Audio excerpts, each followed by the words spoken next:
Every year 20 lakh people apply for NEET exam, 20 lakh लोग। और हर साल की तरह इस साल भी एनटीए की तरफ से एक अपडेट आया है about the change in NEET exam pattern, जिसने एक अलग ही कंफ्यूजन क्रिएट कर दिया है बच्चों के दिमाग में।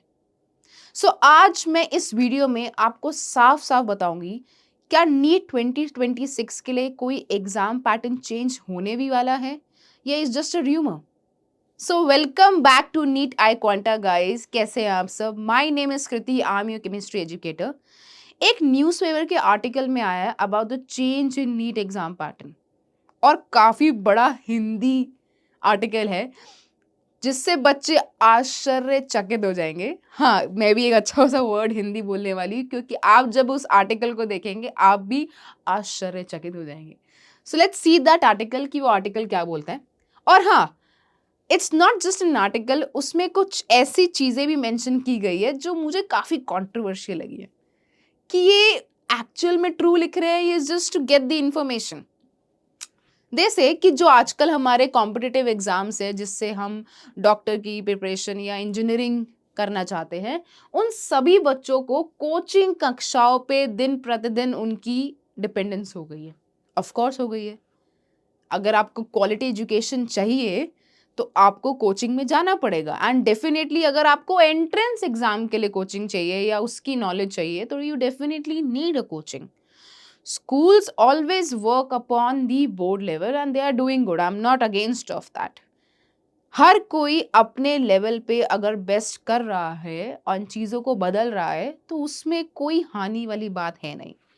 That's what the newspaper article says कि अगर बच्चों को रटने रटाने के इस खेल से बाहर निकालना है तो उन्हें स्कूली माहौल में पढ़ते हुए बढ़ते देखना चाहिए। क्या आपको कोचिंग में रटने और रटाने का सिखाया जाता है या एक्चुअल कॉन्सेप्ट के बारे में सिखाया जाता है? मुझे कमेंट सेक्शन में सब बताना कि क्या होता है। तहाँ उनकी पढ़ाई के साथ खेल कूद और जैसी दूसरी गतिविधियों के लिए भी समय मिला है। Of course we always encourage, और मैं स्पेशली अगर अपनी बात करूं तो मैं इनकरेज करती हूँ कि apart from your studies you should have some extra co curricular activity, not just the phone. आप लोगों को फोन चलाने की जरूरत नहीं है। आप लोग अलग अपनी कुछ भी गेम्स खेल सकते हैं, whether it's football, cricket, badminton, chess, whatever you like, you should go out and play. क्या ये कोचिंग वाले आपको इनकरेज नहीं करते हैं? क्या वो ये कहते हैं कि आपको 24 घंटे पढ़ना चाहिए? क्या वो आपको रटने रटाने का काम करते हैं? चलो आगे की आर्टिकल में देखते हैं एक बार। और हाँ, कि ये सब बदलाव लेकर बड़ी तैयारी शुरू की गई है। अगले साल नीट और जेईई मेन जैसी परीक्षाओं में ये बदलाव दिखाई देगा। एक्चुअल में क्या बदलाव दिखाई देगा? क्या हमें उस इंफॉर्मेशन के बारे में पता नहीं है? क्या इस साल के पेपर ने हमें सारी चीज़ें क्लियर नहीं कर दी है कि अब वो 5 साल जो हम देखते हुए आ रहे हैं ड्यूरिंग अ कोविड टाइम, जैसे पेपर का पैटर्न चेंज हो गया था, क्या वो इस साल रहने वाला है? ऑफ कोर्स नहीं रहने वाला है।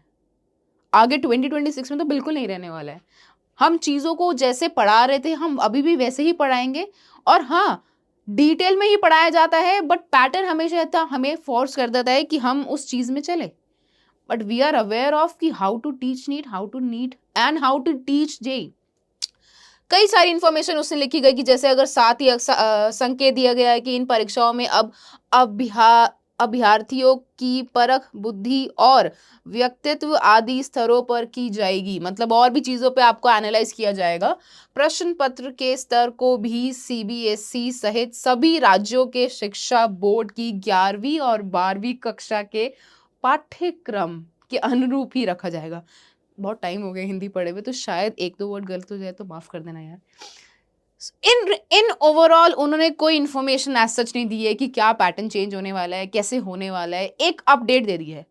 तुम्हें नहीं लगता है कि जरूरी नहीं है कि हर बार ऐसी कोई शॉकिंग रेवलेशन कर दो जिससे बच्चे और घबरा जाए? It just to scare you guys. ऐसा कुछ नहीं होने वाला है। सच बोलूं तो ये जो पेपर था ना, 2025 का जो पेपर था, इसने सारी चीजें क्लियर कर दी है कि how it's going to be now. It's not going to be simple. It's not going to be a direct question coming from your NCERT. वही चीज़ हम हर साल जब बोलते थे तो बच्चे हमारे सुनते नहीं थे, बट अब जब उनको एक शॉकर मिलेगा तब उनको चीज़ें समझ आएंगी, क्लैरिटी मिलेगी कि we just don't have to cram up, we need to understand कि व्हाट इज द मैकेनिज्म.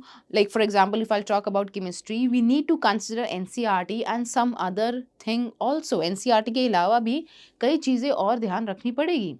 वो इनकी पूरी इन्फॉर्मेशन चली है. कमिटी ने परीक्षा पैटर्न और प्रश्न पत्र के साथ ही स्कूलों की पढ़ाई के तौर तरीके और अभिभावकों के सोच में बदलाव लाने की ज़रूरत पर जोर दिया है. मुझे तो ऐसा फील होता है, मैं सच बोलूँ तो school is doing their best work, काफ़ी अच्छा कर रहे हैं. बट तुम्हें नहीं लगता कि जब तुम कोचिंग में आते हो, जब तुम आसपास ऐसा कंपटीशन फील करते हो कि yes we have good brain around us, जो कि सबका एक ही फोकस है, ईदर जेई और we can say about NEET. जब इन तरीके के लोगों के साथ रहना, इस एनवायरनमेंट में रहना कि जिसका गोल एक ही हो, isn't that good environment we are creating for you. हर एक बच्चे की अलग टेक्निक हो जाती है. Sometime students get pressurized, sometime they feel fun.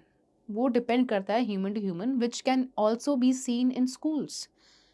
शायद मैं अगर अपने पर्सनल बात करूँ, मैं अपने पर्सनल ओपिनियन दूँ तो school was not the right place जहाँ पे मुझे उतनी ज़्यादा एक अपने को एक्सप्रेस करने की, टू एक्चुअली ओपन अप करने की जगह नहीं मिली थी. इट वॉज माई कोचिंग जहाँ पे मैंने एक अच्छा परफॉर्म किया. आई गॉट कॉन्फिडेंट कि नहीं, I can do lot of things. But it's not for all. हर किसी के लिए एक अलग लेवल होता है. एंड आई शुड से कि जितना स्कूल इंपॉर्टेंट है उतना ही कोचिंग भी इंपॉर्टेंट होना चाहिए. Both should be respected. ऐसा नहीं है कि कोचिंग में आपको रटाया जाता है. कई सारी इन्फॉर्मेशन दी गई कि बनाने पर जोर दिया गया ताकि बच्चों को इसके लिए कोचिंग की ओर रुख ना करना पड़े. मौजूदा समय में नवोदय विद्यालयों में इस तरह की प्रयोग शुरू भी होंगे.